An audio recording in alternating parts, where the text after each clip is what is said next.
Good day. Okay.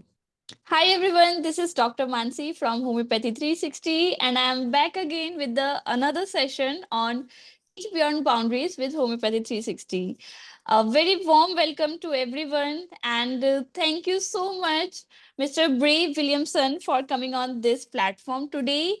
Today our topic for today's session is the dream world, a gateway to the inner reality of a case. Now let me introduce Bray William, that is author, A Simplified Guide to Homeopathy, Classical Homeopathic Clinic, Cornwall. A very warm welcome to you, sir.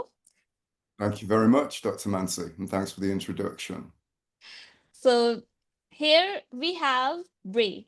Bray is a qualified from Buren School of Homeopathy in County Clare, Ireland in 1994 and later attended the Dynamis School in Maynooth County, Dublin. Bray also holds an MA in philosophy from University of Aberdeen. He is currently the lead homeopath at the Classical Homeopathic Clinic, Cornwall, UK.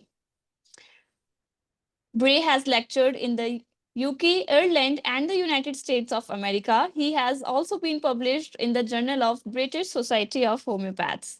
From the beginning of his career as a classical homeopath, Bray has focused on the promotion of homeopathy to the general public, in particular to those less privileged.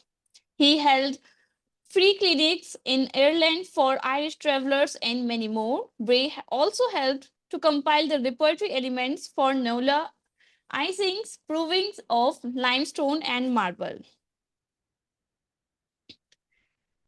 Bray has contributed to the homeopathic fraternity very much, and we are very inspired from Bray Williamson. And he has also published his writings in many international and national journals. He has published many articles in our the homeopathic heritage. Also, we are very thankful to Mr. Bray Williamson, sir. And now let me introduce to his book that is written in such a way that anybody reading it will gain a genuine understanding of the vital force, potency, proving, remedy selection, and materia medica.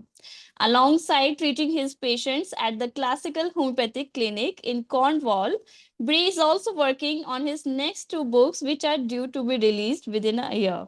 A very congratulations to you, sir. Thank you. So, sir, today we have your topic that is the dream world, a gateway to the inner reality of the case. Sir, would you like to share your reason behind choosing this topic? Yeah, the thing is that in homeopathy, Hmm. the repertory aspects that are available for dreams are actually really quite narrow, and they don't encapsulate the true power of the dream world. Yes. Um, Now, when we look at our general day-to-day life, most days run into each other.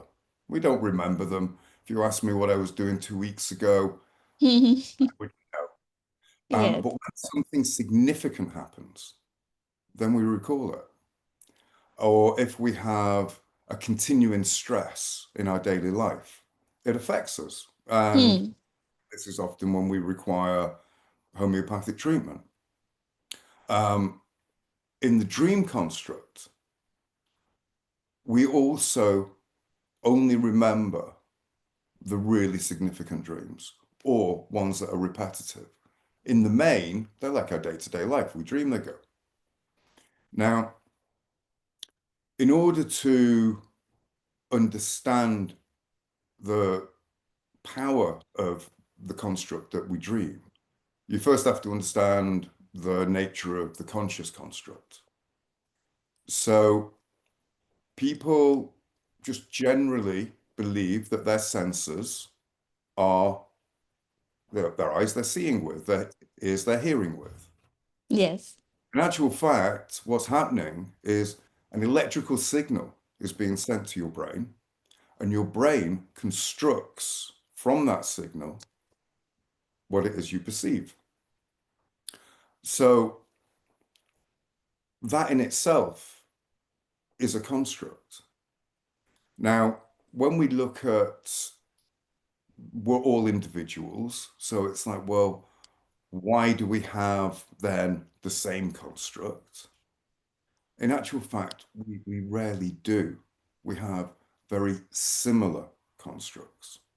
So when you look at, say, the biological model, which kind of explains that, the world is fairly, it's quite structured.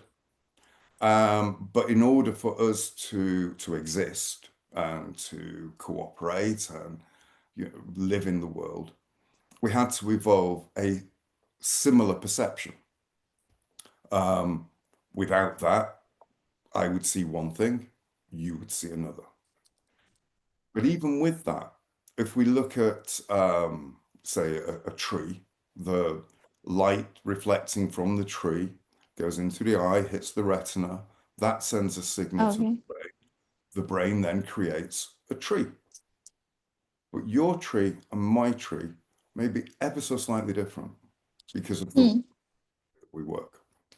Um, Also, within the conscious construct, there are the differences, say, of taste. Um, you would think that if we were all perceiving the same construct, we would all taste things the same way. Yet we don't. My Yes. partner, Sarah, really likes coriander. I can't stand the stuff. I just can't eat it. In the UK, I don't know about in India, there's a substance called Marmite that some people find absolutely delicious. I find it completely revolting. But that is purely from the construct that's created in my brain from taste. Um, Another example would be if we look at the, say, police witnesses. So there's a car crash, one car drives away, and you have five witnesses. The car that drove away, their description of it could Hmm. be five different descriptions, and yet they all perceive the same thing. Or in fact, two of them may not have even seen it, but in their brain, they have constructed an image of what happened and believe that they have seen it. And so when we take a case, what we're doing is we are taking all the information from a person's conscious construct, as well as obviously their physical pathology, and then we are looking to repertorize it. Yet when we come to dreams, Hmm. it's like we have a single symptom, a dream. So somebody says, "Oh, I dreamt of a snake." So you can look up Emborica or whatever, and you'll have dreams, animals, snakes, and three or four remedies. But the dream construct is so much bigger than that. So we dream of worlds. We dream Hmm. of politics, of things outside of the bounds of physics. And this creation of a world is very much a part of who we are as humans. Now, if we look at the way that, say, modern psychology or psychotherapy has dealt with this, we know that in psychology they will use the terms conscious and subconscious. And often the idea of the subconscious has been the people will use, say, Freud as an example. However, he actually had very little time for the term subconscious. He considered it to be incorrect, and in his writings, um, called it why would you have something that was subterranean? So for him, he came up with the theory of the unconscious, the preconscious, and the conscious. And that was his way of trying to explain the interaction of these constructs that occur within the brain. Now, one of the things that we see is that the conscious mind will influence the dream world, but also the dream world can influence your conscious reality. So I think it's very much a thing that, yes, there is a barrier in the main between these two constructs, but that barrier is porous. So that if you consider just the way that people in their day will daydream, or they will not have an idea of how to say solve a certain problem. And when they stop thinking about it, they relax suddenly, a resolution will pop into their head, something quite creative that they would never have thought about. And that, I believe, is more to do with then this unconscious construct, or the dream world construct, coming through this porous barrier and giving us inspiration and allowing us to solve issues that we wouldn't be able to without this other reality. Now, when you look at consciousness, we have various different theories. One that I mentioned in the article that I did for 360 and Heritage was the panpsychism, which is a quantum physics kind of belief that consciousness resides in all things, even down to the subatomic level. It's not the consciousness that we know. It's more of an idea of there's an experiential thing, perhaps similar to the vital force or the dynamis that we know as homeopaths. This sort of idea of an interconnected universal consciousness we see in the sort of Jungian idea of psychotherapy, but we also see it in more ancient beliefs such as the Aboriginal Dreamtime, whereby both the conscious and the unconscious constructs are part of the creation of the world, and also part of how people educate and understand how to interact with each other and the world. Whereas in our modern world, we tend to try and keep them both separate. And in homeopathy, we have, I think, in many ways, missed the power of this dream construct. And that's one of the reasons why I wanted to do the article and also do this webinar. One of the most important aspects, I think, of the dream construct is its vastness, and also it can have an effect on a person for many years. It can actually change a person's life, and we need to recognize this in the work that we do. Now, in my article, I mentioned Coleridge's Kubla Khan poem. Now, if I may, I'll just read the first verse for you. It says, "In Xanadu did Kubla Khan a stately pleasure dome decree, where Alph the sacred river ran through caverns measureless to man, down to a sunless sea. So twice 5 miles of fertile ground, with walls and towers were gilded round, and there were gardens bright with sinuous rills where blossomed many an incense-bearing tree. And here were forests, ancient as the hills, enfolding sunny spots of greenery. Now, this is just the first verse, but if you look at the vastness of that, and this came to him in a dream. Yes, he may have had some opium, which helped him along. However, we're looking at caverns measureless to man, you know, twice 5 miles of fertile ground.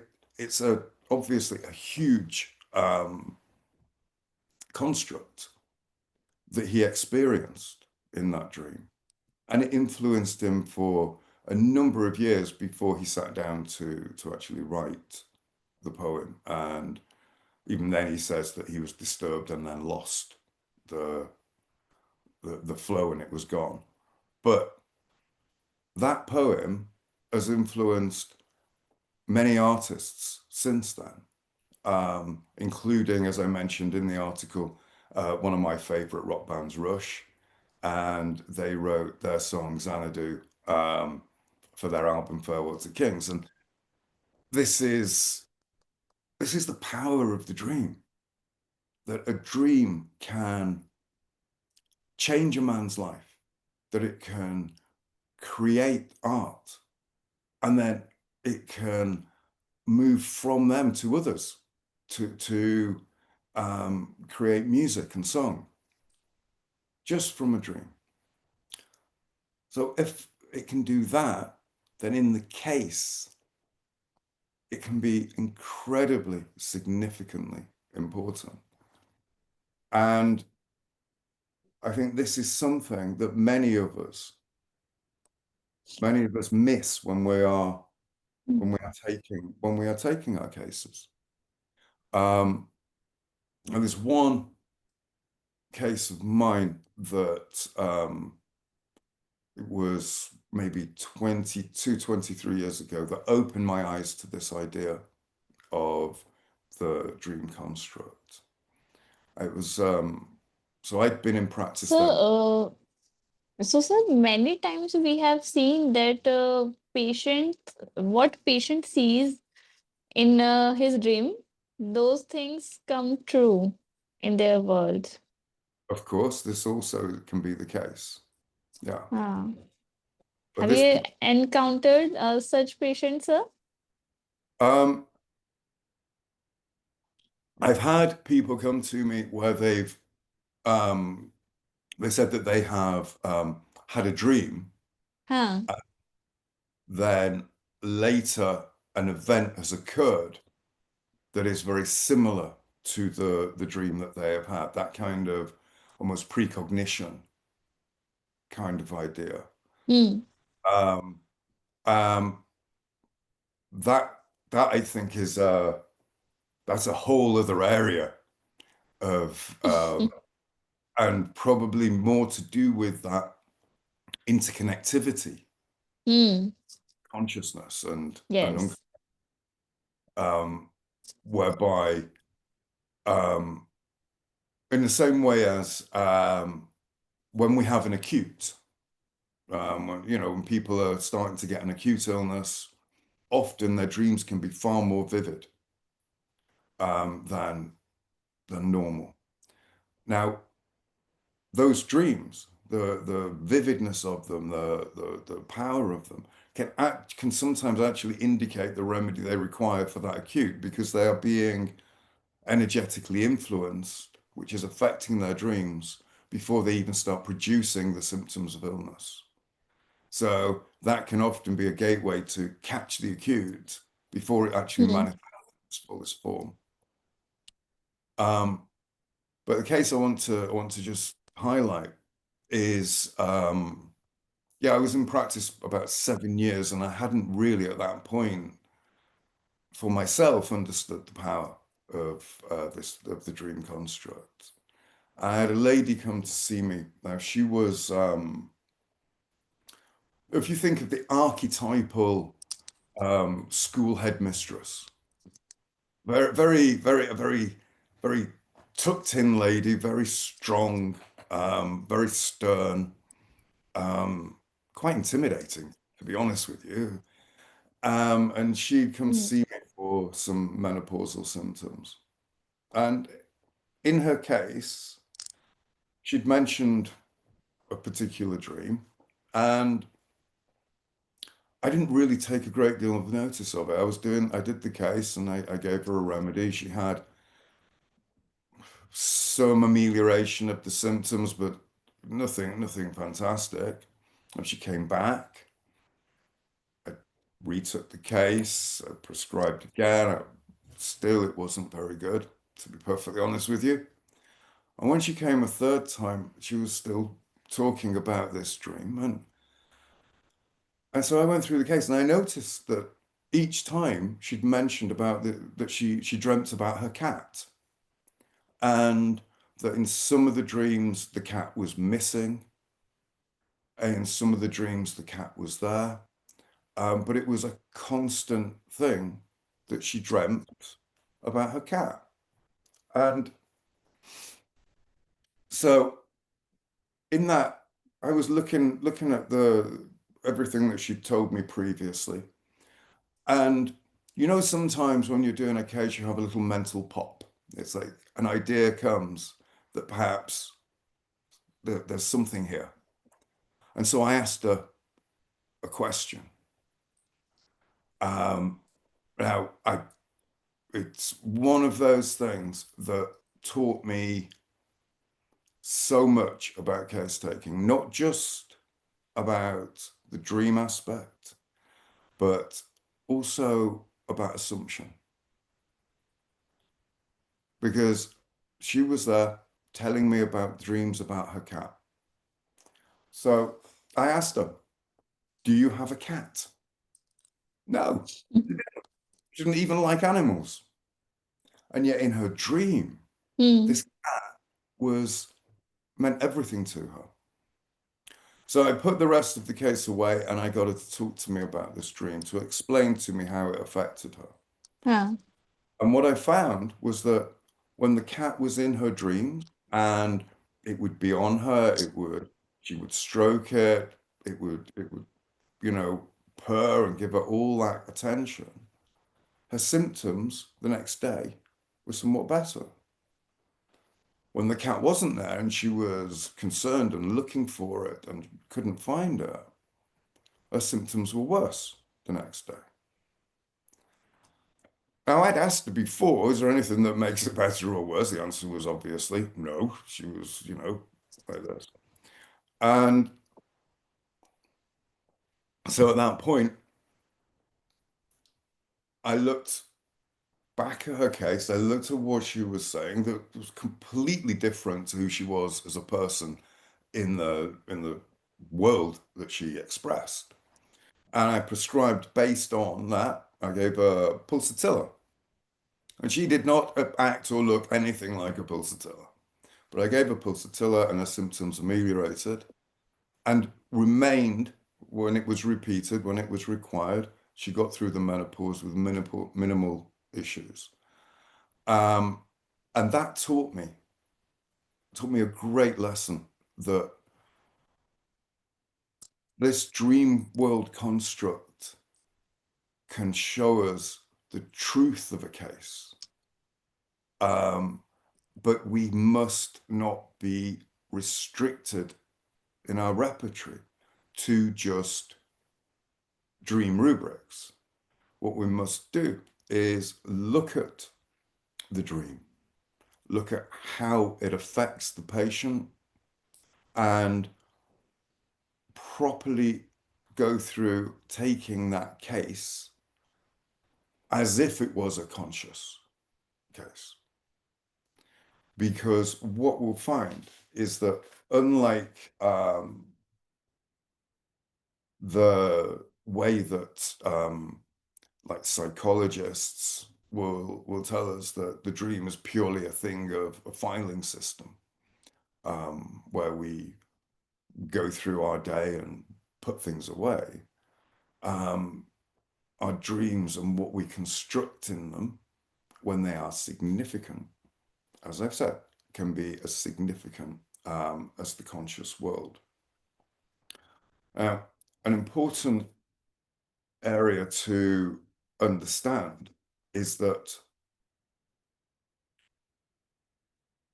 the interconnection, as I've said, between the dreams and the conscious world, that barrier, whatever it is extremely porous. And in certain situations, it can become very porous for people with certain types of schizophrenia or people who use drugs like LSD. We see that dream construct manifest very much so in the conscious construct. So straight away there, what we're seeing is that it has that power to change our reality, to influence us. Within the dream world construct, we can find truths about a patient in a way that we would never find from the normal consciousness of case taking. However, there is now also an important thing to understand when it comes to the dreams of our patients. With psychotherapy and psychological models, there is the desire to interpret dreams. And this is a very common thing these days. People will try and interpret their own dreams, and I know there are homeopaths who will use some of these models when trying to understand the case. Psychotherapy, psychoanalysis, their ideas around dreams aren't obviously purely theoretical. But when you use a interpretive model, that's pure speculation. If you then use this speculation in order to interpret the case, then you are basically assuming a truth. The patient hasn't told you this. It was purely that in this model of dream interpretation, that's what people have decided that particular dream means. And if you use that in your case taking, unfortunately, that is assumption. And as I said in my previous webinar, assumption is one of the great prejudices of case taking and must be at all times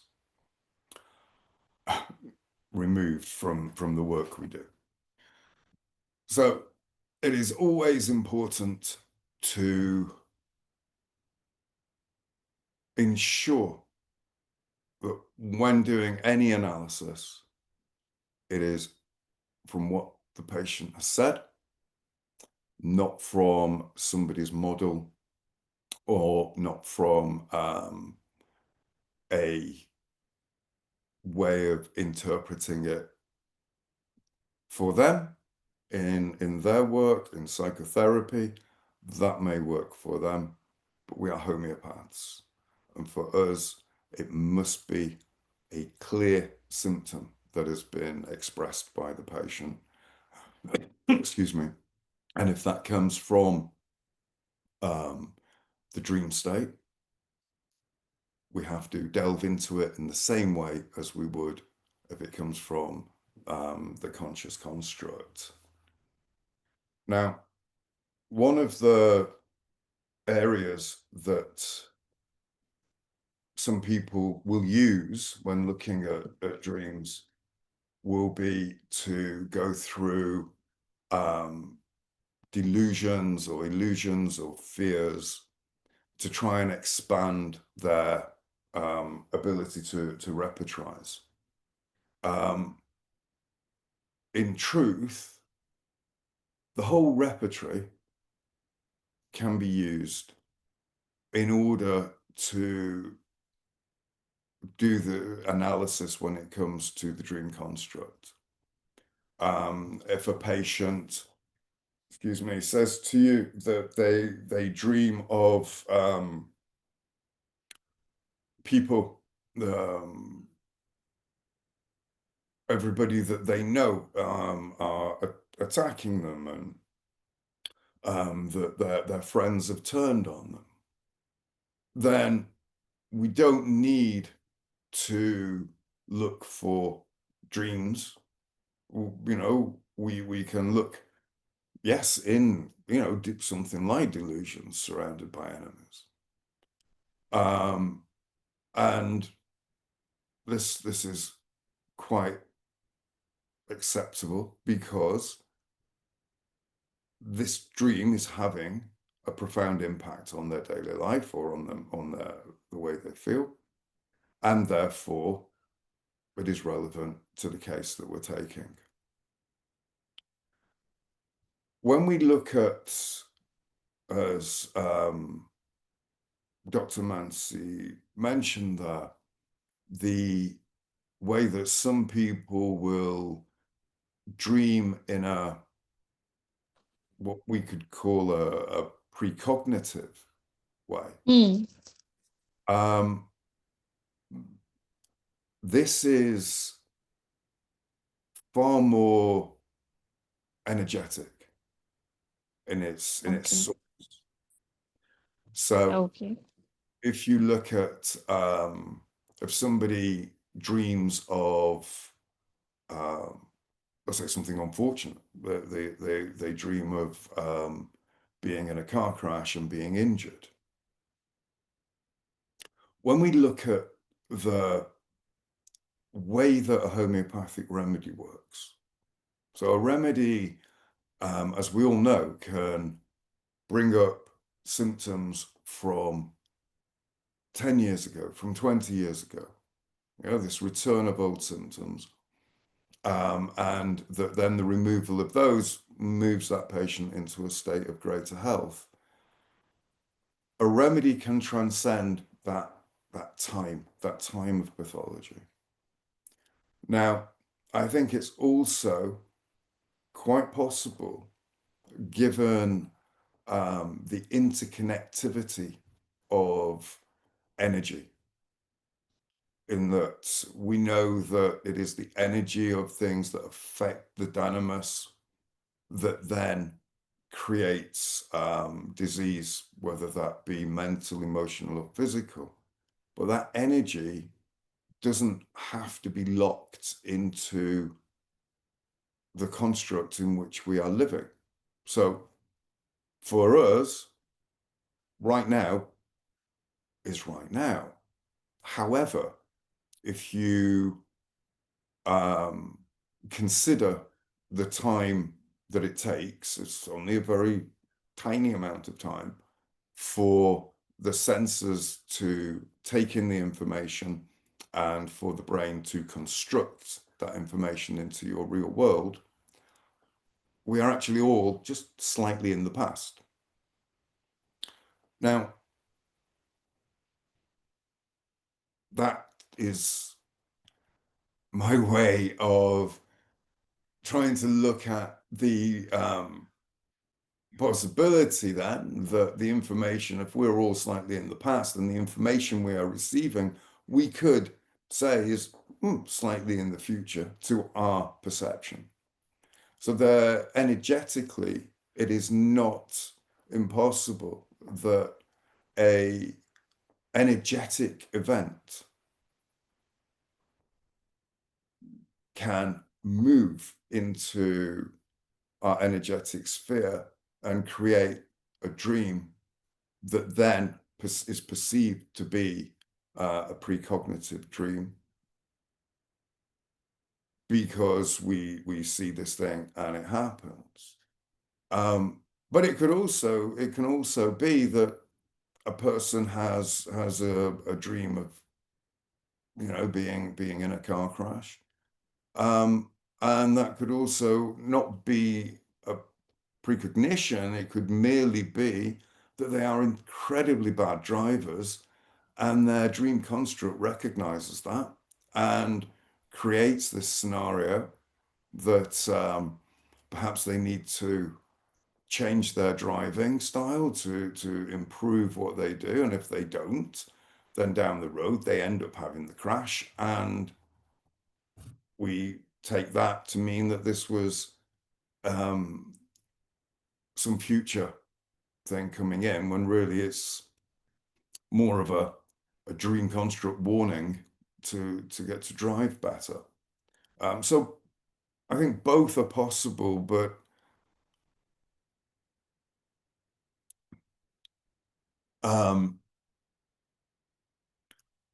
I find that when we are taking cases, we need to remain very much in the here and now.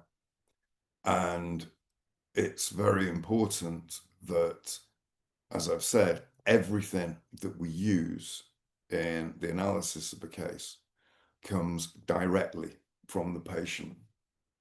Because without that, we don't have a case. Now,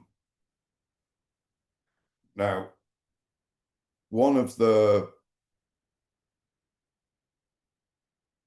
areas that I think we need to understand, as I've already mentioned it, one of the areas that we really need to understand when we're looking purely at the conscious construct that we make as humans, is that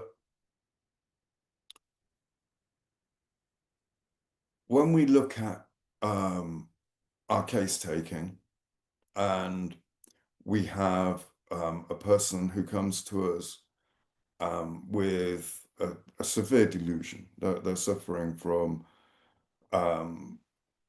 say, a delusion of grandeur, shall we say. They think everybody is inferior to them, that they are better than everyone else.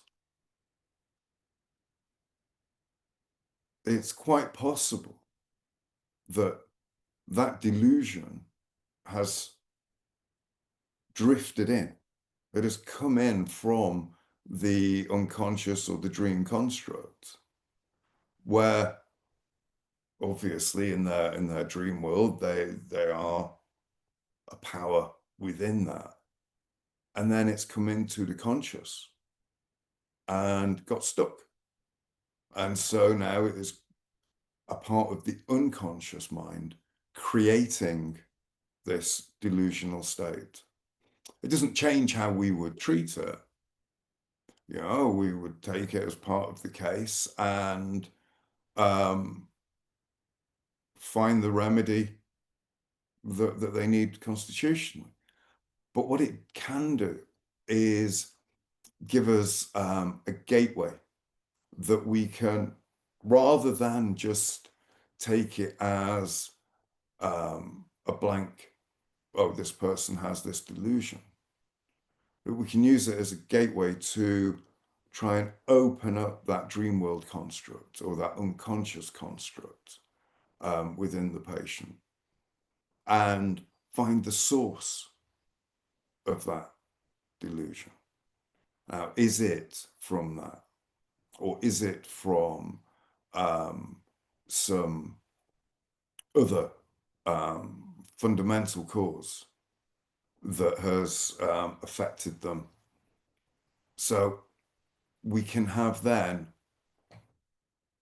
the internal disease state, and we have then the external disease state.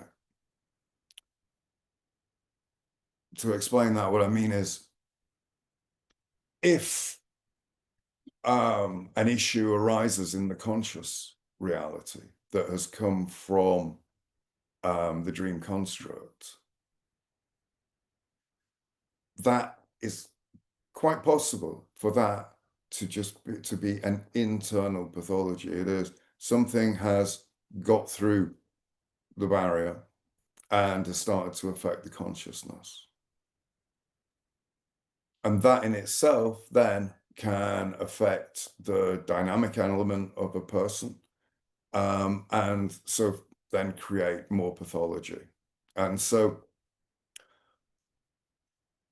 although we're working on a totality of symptoms, sometimes recognizing or understanding that this has come from an internal source can make the analysis and the repertory work that much easier.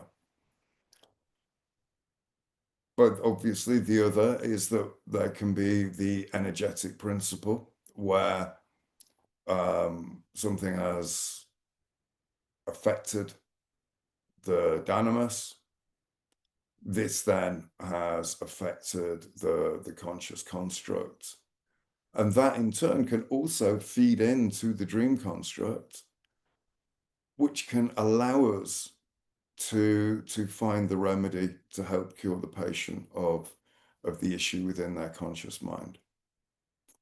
And so this is the fundamental point of what I want people to understand.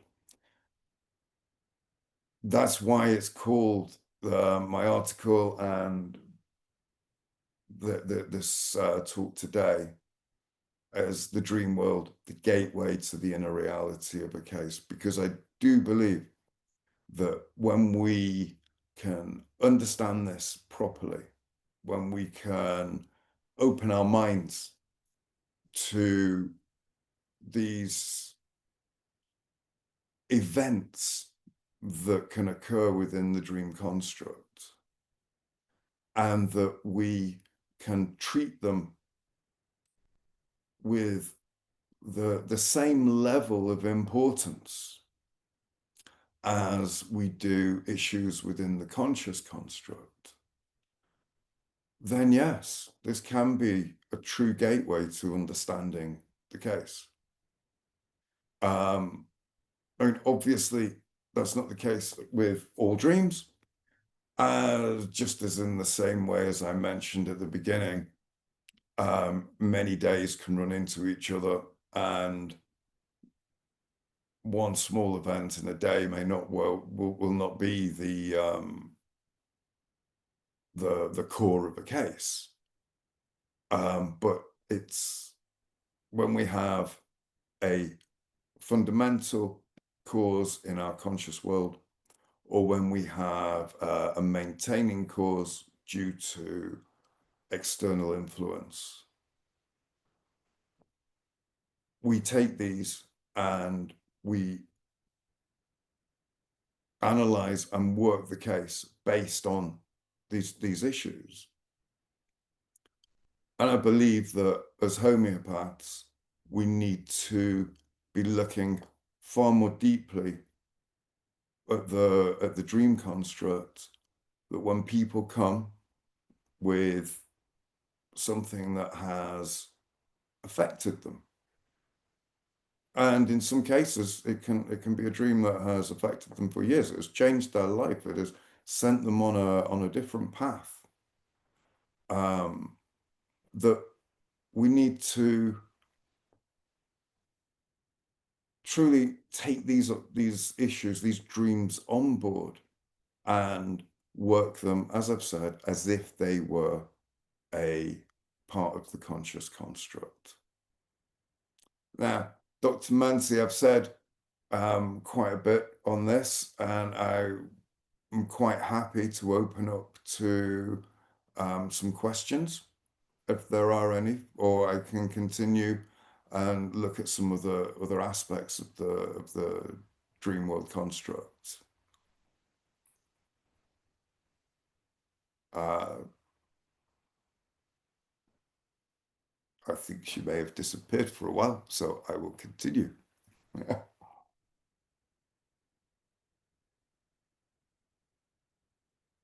So if we look at now the Jungian idea of interconnectivity, then this is where we come to the way that some people, if they are in a group situation or quite close to each other, can have similar dreams, but the similarity of these dreams can have different effects on different people. Excuse me. And so when we look at then the way that the interpretation of this that we see in Freudian, Jungian psychotherapy, they will interpret it very much around archetypes or around the animal within us or the sexual dysfunction and things like this. Whereas when you ask the person or the people who are experiencing a similar dream reality, that's often not the issue.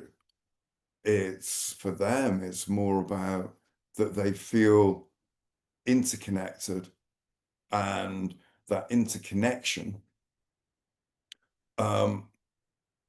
is what is causing them to share a similar dream world in the same way as they are sharing a very similar conscious construct. And we find this can be the case where you have people who are living in often maybe in a community setting where they have a very similar belief system for them being together. That belief system can narrow and narrow and narrow down. And from that, their dream constructs can also become really quite narrow. And this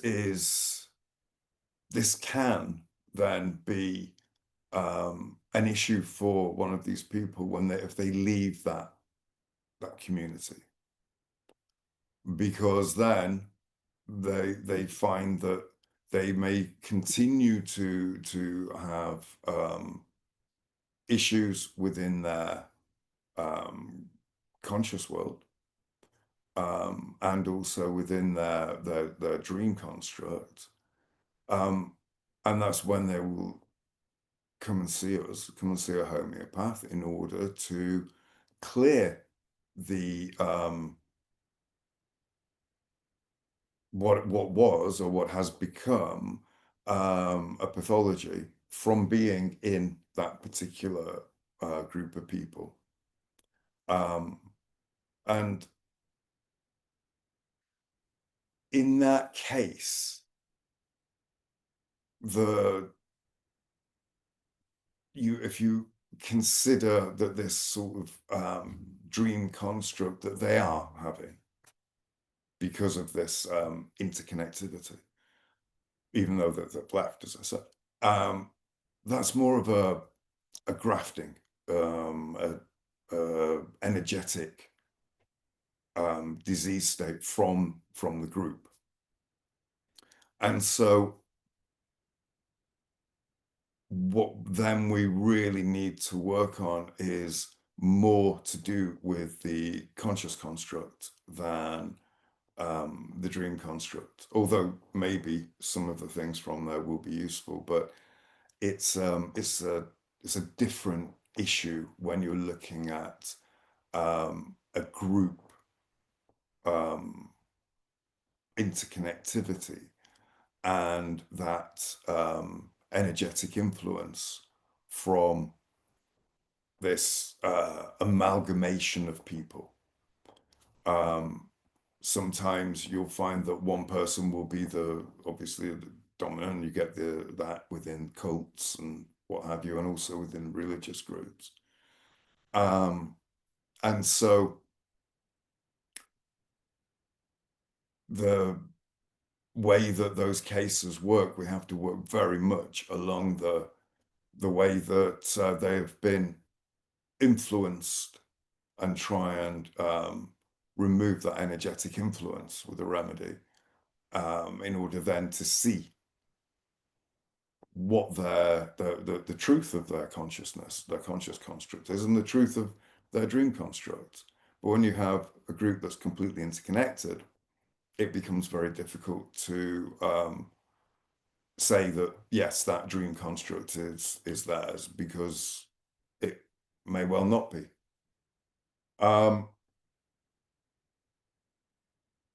Another area that we need to always be aware of is that in this day and age, many people do take drugs, and these drugs will affect their dream construct. Obviously, it will also affect their conscious construct. But when we're looking at the dreams that come from the use of drugs, we are not seeing the pure dream construct of the patient. What we're seeing is the effect that the drug has caused, creating a construct within the dream world that is energetically deranged, that is brought about by the drug, whether that be from a psychotropic drug, or whether it be from other drugs. And we can also see this with pharmaceutical medications. So that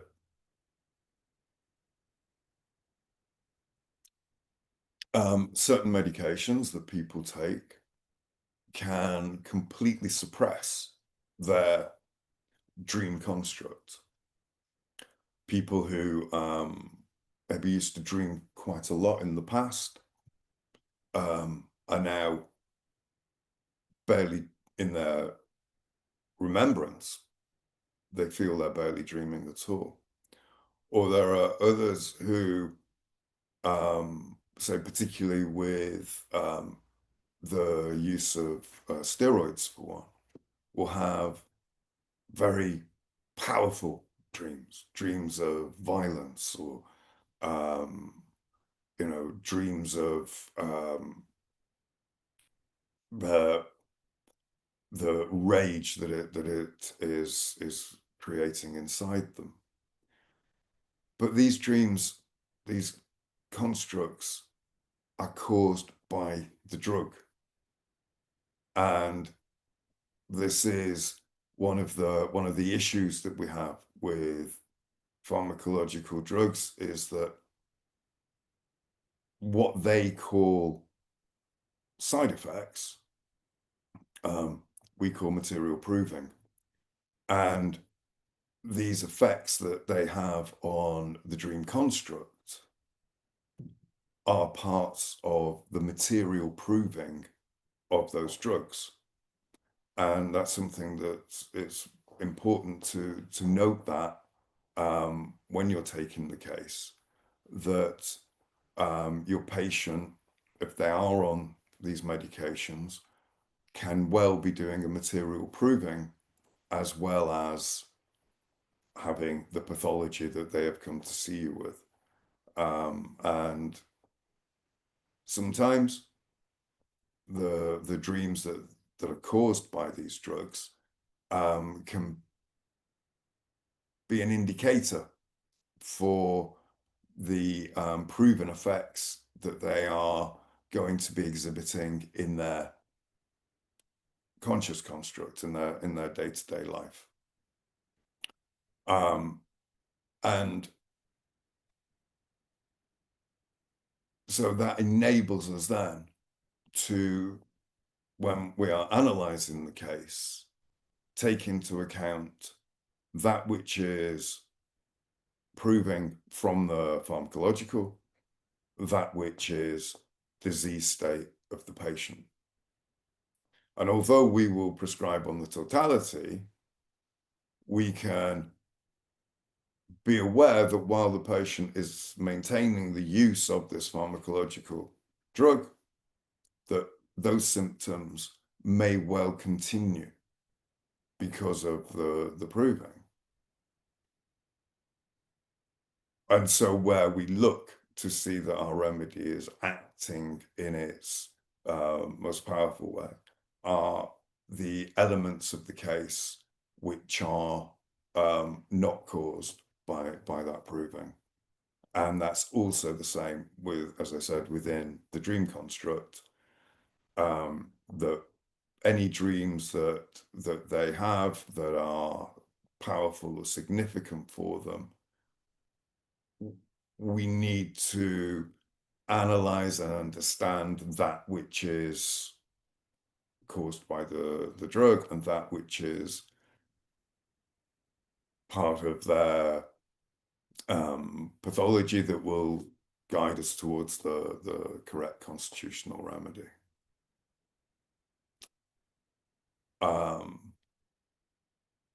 Now is, I think, the perfect time to move into questions. If Dr. Mancy's there, I can't see her. Yeah. We've just sent a quick message because we can't find her on the Zoom here.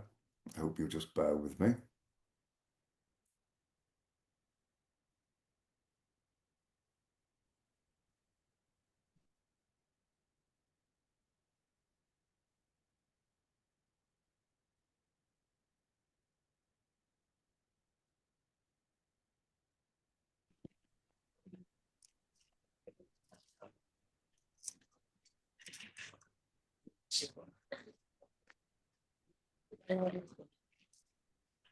Hello. Yes, sir. Hello. Is there any interruption? Yes, I'm just wondering now, do we have any questions from the attendees, Dr. Mancy? Yes, sir. Let me ask, please. So, if anybody wants to ask to Mr. Brave, please ask. Yeah, I lost you there for a minute, Dr. Mancy.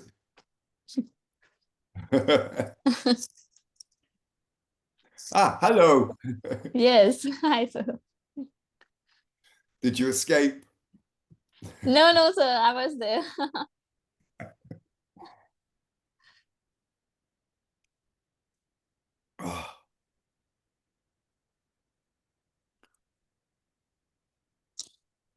So anybody, if you have any questions, feel free to put them up.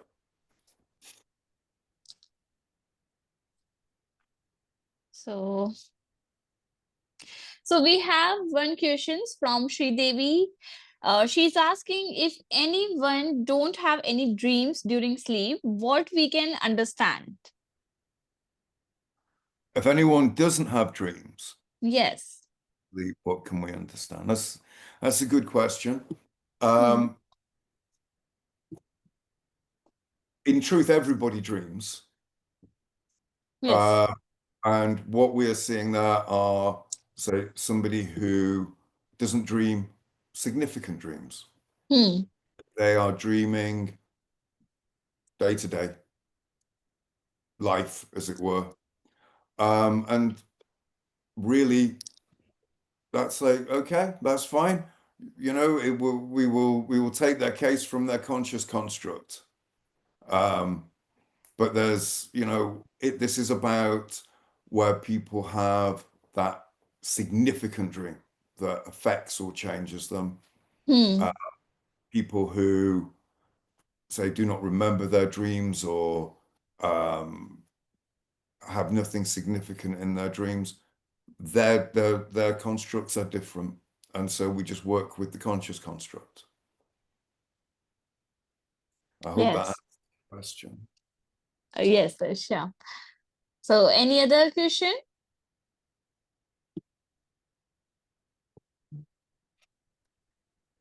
All right. And sir, when we do take case taking, Yeah. sometimes patients say they have the dream, but they do not remember. Yeah. So, at that moment, what we should do? It's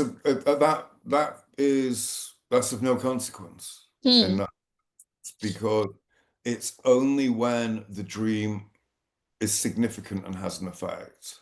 If Yeah. somebody says, I had a dream, it was a huge dream, but I can't Hmm. remember it now. It's like, Yeah. okay, let's move on. Yeah. Then we will do not take it in the case taking, right? Yeah, exactly. It's not Okay. important. It's Um, not important, right? Okay. So, any other question from the audience? I must have explained it well for them. Yes. That's also. So, sir, would you like to share your experience about the patients and your clinical experience? Like, do patients always share their things which you ask, or they hesitate while answering your questions? That's a different thing for every patient. Hmm. Every patient who comes is different. So you'll have some people who will sit down and they will tell you everything and more Hmm. and won't stop talking. And then obviously you have some where they don't wish to speak Ah. about issues that are affecting them. They wish to speak about other things. Um, Hmm. and yeah, it's the joy of case taking is that everyone is different and it's Hmm. finding what that person needs to unlock them. And Yes. that's I think that's one of those things that comes with experience. It comes with um, the capacity to be quiet at times, Hmm. uh, and also to never assume. Just let the patient tell you what you need to know, and they will. Hmm. They always will, even if they are avoiding or if they are lying. Yes. And some patients do. They come in and they will lie. Ah. Um, but it's within that dishonesty is the core of the case. And so we can find it if we observe without prejudice. And sir, many times we see that some patients do not share everything in their first visit, but they get to use to with their doctor. They gain trust with their physician, and they will reveal their mental state and their all the secretive part in the next visit. So in that case, what you do for the first prescription? Okay, so what we can do is we work with the totality we're given. Hmm. So there will be they may want to come and only speak about their physical complaint, Ha, yeah, sir. which is quite normal these days. Hmm. But once you've listened and they have expressed about their physical complaints and they are, they've got to that point where they can relax slightly because they've managed to get it all out. They've been heard. Yes. And then what I tend to do is I bring them back to something. Huh. I'll bring them back Okay. Huh. to something near the beginning and I'll repeat the words that they said about their physical issue to them. I often find then that the person will go, "No, no, no, I meant it like this." And I go, Hmm. "Oh, and how do you feel when you have this?" And they go, "Well, now I've got to explain." And Yes. now I am getting more information in order to find that first remedy. You'd hope when they come for the second that, yes, you've gained the trust, but also that that first remedy has moved some of the pathology so that they are, excuse me, more Hmm. and less under the influence of their pathology so that they can express themselves clearer. I believe we have another question. Um, Yes, oh, yes, sir. We have question. Which rubrics you take in that case of menopausal lady with dream of cat? well, in particular with the cat aspect, Hmm. I was looking at constellation ameliorates. Uh, With the rest of the case, it was very much around um, excuse me, the symptoms she was producing at the huh. time. Um, but I don't have that in front of me, and obviously that would also is kind of a confidential matter as well.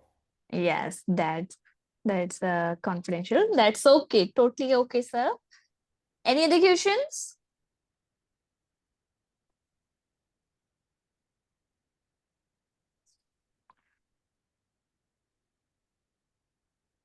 All right.